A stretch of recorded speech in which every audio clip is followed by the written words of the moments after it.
पूंजी आ रही थी एफडीआई, ये दोनों की संख्या काफी अच्छी थी। तीसरा एक कदम हुआ कि शहरों के अंदर डिमांड बढ़ गई, लोगों ने खर्चना शुरू कर दिया।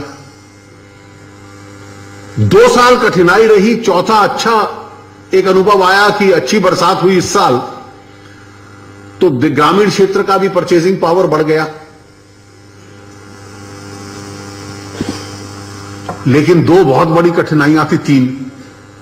पहली कठिनाई अपने नियंत्रण में नहीं है कि विश्व में कुछ धीमापन है और उसका भी असर पड़ता है देश पे। दूसरी कठिनाई थी कि यूपीए के जमाने से जो बैंकों ने इतने लोन दिए हुए थे, कई एनपीए हुए थे, तो बैंकों की जो क्षमता थी अर्थव्यवस्था को सपोर्ट करने की, वो कमजोर हो रही थी। Ability of banks to support the economy.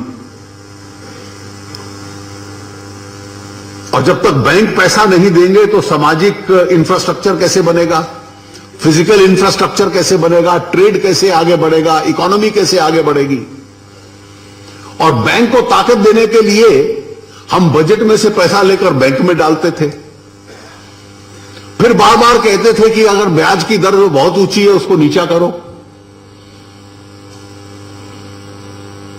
तो recapitalisation, ability of banks to support growth, high interest rates, और इसके साथ एक चौथा था कि प्राइवेट सेक्टर इस परिस्थिति में थोड़ा उस तेजी से नहीं चल रहा था और उसमें एक्सपेंशन नहीं था। एकाएक एक बहुत बड़ी रकम, बहुत बड़ा पैसा, लाखों करोड़ों में, जो सिस्टम के बाहर चल रहा था, वो बैंकों में जाकर जमा करना एक आर्थिक मजबूरी बन गई।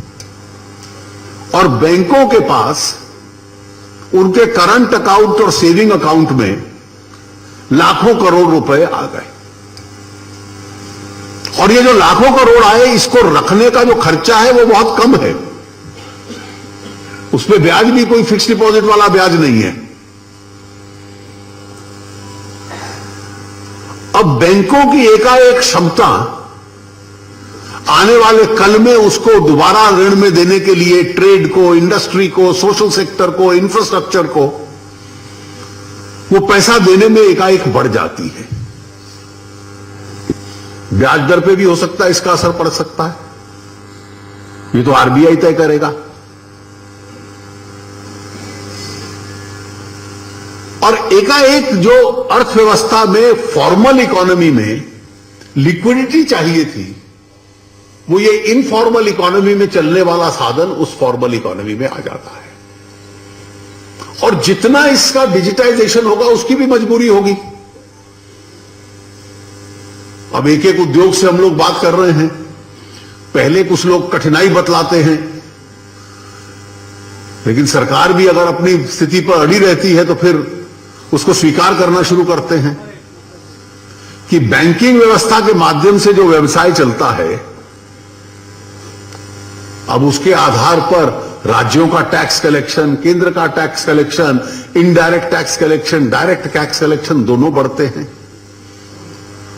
इकोनॉमी जो है वो बढ़ती है।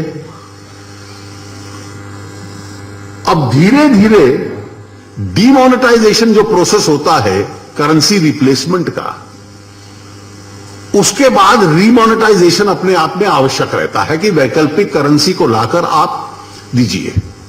और आरबीआई रोज प्रतिदिन एक मात्रा की करेंसी बाजार में इंडक्ट करता है बैंक व्यवस्था के माध्यम से।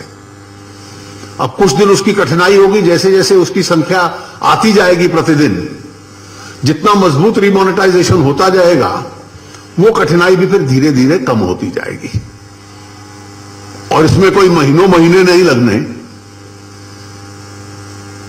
कम समय में इसको आरबीआई बैंक व्यवस्था के माध्यम से इस रीमोनेटाइजेशन को पूरा करता है।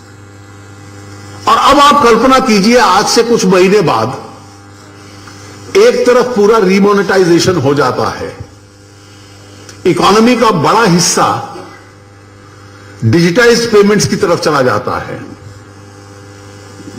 टैक्स बेस बढ़ जाता है, बैंकों की क्षमता इकोनॉमी को सपोर्ट करने की बढ़ जाती है, ऋण देने की क्षमता बढ़ जाती है, ऋण सस्ते होने लग पड़ते हैं,